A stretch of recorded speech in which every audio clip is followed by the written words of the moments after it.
Kansas lawmakers are now rushing, trying to fix school funding with only 9 days left in the legislative session. But there was a big development today. 41 Action News reporter Brian Abel in Topeka with what lawmakers decided. After working for months to find a school funding formula that would stand up to the Supreme Court, lawmakers today in Topeka may have found one.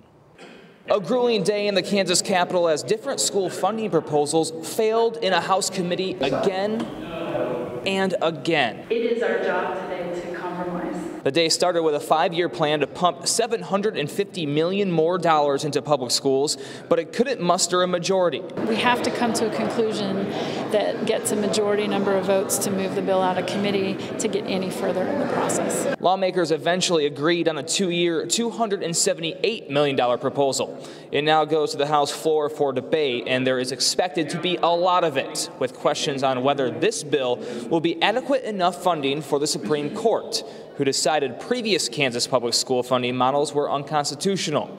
David Smith represents Kansas City, Kansas Public Schools, one of the plaintiffs in the case. What the State Board of Education asked for over 2 years was over $800 million.